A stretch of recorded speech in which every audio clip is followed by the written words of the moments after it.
welcome back to the channel. Good morning. It is myself, Tony, and Dave once again with you for the Wigan Cult Film Club. And as you can tell, we are not in a studio. No. We're in my bedroom. We're not in the cinema, no. We're in Dave's car, and we're off to Preston Comic Con, where Dave is a guest today, aren't you? I am, yes. The lovely folk at Preston Comic Con are foolish enough to put me on a table and have me talk about my comics and ruin children's lives. So it's their own fault, but I'm up for it. So we're on motorway, and we figured we'd have a chat about road trip films. Road trip films while we're in the car. Oh, how about that? Who does this? Anybody else on YouTube? No. All right, who's going first? Let's bang them out before we get to Preston. Right, we'll let you go first with your first one. It is the Cannonball Run. Yes. Now, you may have heard Dave talk about this film multiple times. Yeah, it's up there with Star Wars and The Godfather, of course. I couldn't get this for years on DVD. I just didn't have it. And the only way I got the DVD in the end was Jackie Chan's company. It's Chinese distributor put it out. Yeah. And so finally you get all the Cannonball Run. Of course, the best outtakes of any film of all time. But it's basically a race across America. Whoever goes from they're going to California, aren't they? California. Yeah, they're going from like New York to California. Yeah. And whoever gets there first, they're the winners. It's the Cannonball Run. So it's kind of like wacky races. Everyone's got like their own distinct vehicle, their own distinct disguises, so they don't get caught by the cops. Yeah. It's got the best opening sequence of all time. The best, arguably. Yeah.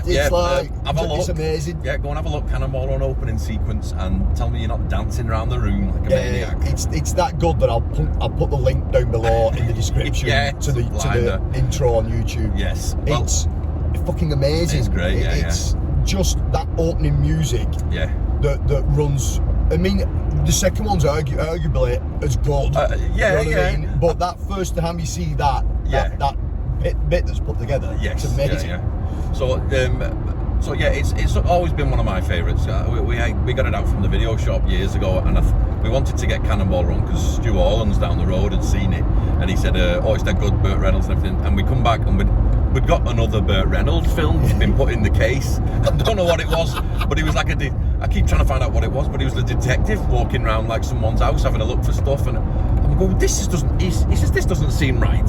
Where's Jackie Chan and everything? And we watched an hour of it before we realised it wasn't Cannonball Run. Anyway, but Cannonball Run, it's probably not dated very well. There's a fair amount of stuff in there that's probably very sexist, quite racist, etc., etc. But the spirit of it is something that's tried to be captured many times. Yeah. In like more recent films, there's something like what was that one called? Rat Run. Rat Run. Yeah. They're trying to capture that spirit of chuck a load of Hollywood stars into something and just have a bit of fun. They really tried with that one, didn't they? Trying to pick who's who at that particular time, but it was a bit of a mess. But it didn't really work, did it? Yeah. Not well. And it never caught the essence of that. You know what I mean? No. The essence that's in that is just. Well, the fact is, it's just like some of the biggest stars at the time. Burt Reynolds is in there, Dean Martin, Sammy Davis Jr. Yeah. And Dom DeLuise as as Captain Chaos, one of my favourite characters of all time. But it's top fun. If you've not watched it, it's daft, and it's very sort of its era. It's very sort of that sort of Burt Reynolds, Smokey and the Bandit, sort of Hooper era. So there's a few looks to camera, and there's a few jokes you won't get unless you were born in 1972. But it's top fun, and it's worth seeing again just for the outtakes alone. Yeah, it's really good for that. I mean, he's got the typical Burt Reynolds break the fourth wall stuff. Yeah. Because he does it in every goddamn film. But he's brilliant. I think it's this film and Smokey and the Bandit too. And it's their fault for, like, every so often if I'm having a conversation or an argument with someone and I just can't believe what they're saying, I do turn to camera and go, like, is anyone else here in this? And I do the bloody, like, Burt Reynolds mug. So you can blame Cannonball Run for that. Okay, next. Right, who's up? Next, mine. This isn't everyone's favourite out the franchise, but it's mine. It's National Lampoon's European Vacation. Ah, yes. The most stupid of the vacation films. I think so much so.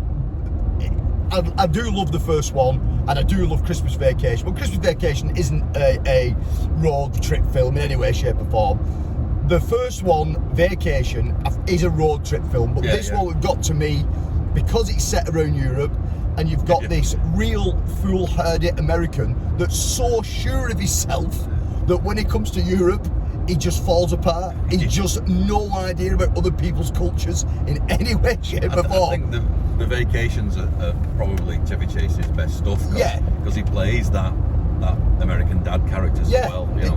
And no matter what the situation is, he just tries to be uber American about it, just to try and get out of it. But it doesn't work. He just comes across as a fool constantly.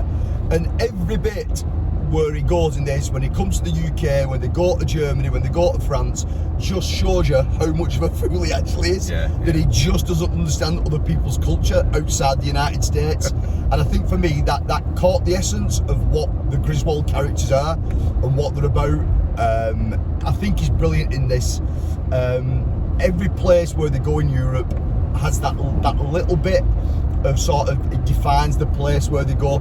So when they go to Germany, they end up at a beer festival, and he's got the lederhosen on, and they get him up on stage, and he doesn't want to go, but eventually he does, and he's no idea of the dancing that they're doing, but he just gives it full American tilt. He just goes for it.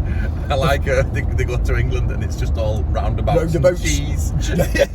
He just gets stuck on the roundabout, and he's on there for hours because he doesn't know how to turn left off the roundabout. Crying and laughing at the same time.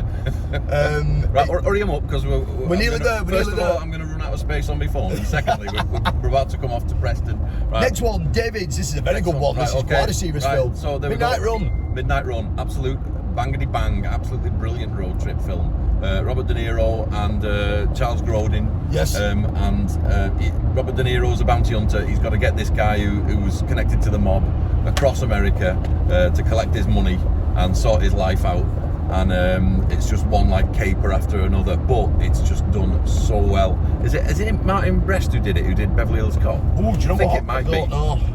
Anyway, it also features the late great John Ashton, who was Taggart in Beverly Hills Cop as well, who plays another bounty hunter who's trying to get the guy back to New York as well. And it's brilliant. It's funny. It's drama in it and everything. But it's just set piece after set piece where they just escape like the FBI agent Alonzo Mosley. It's brilliant.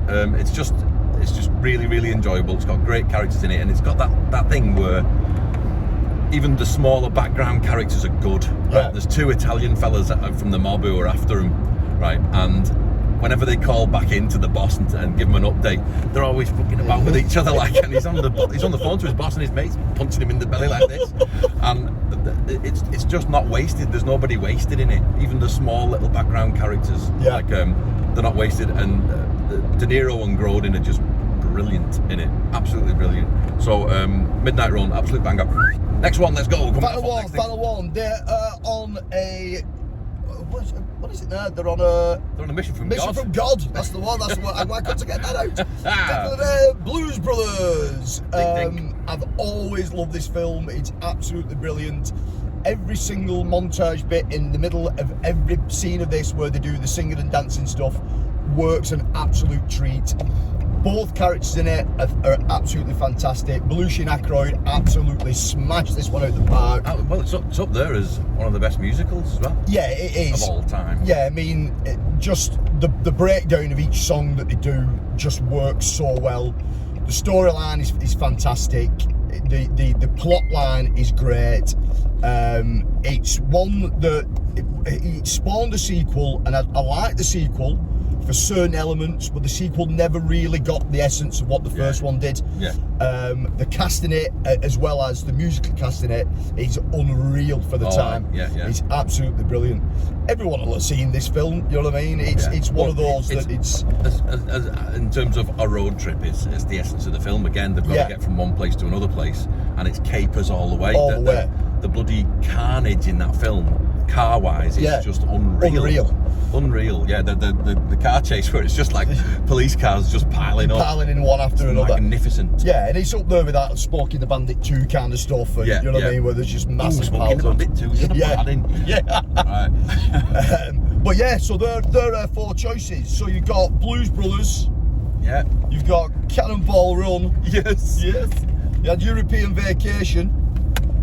And you had Midnight Run. Top stuff. Now, there's many others within this genre of film, and at some point, no doubt, we'll talk about it again. But until the next one, Yeah. enjoy your road trip if you're going anywhere today. Peep, peep. And keep it cult. See you later. Bye.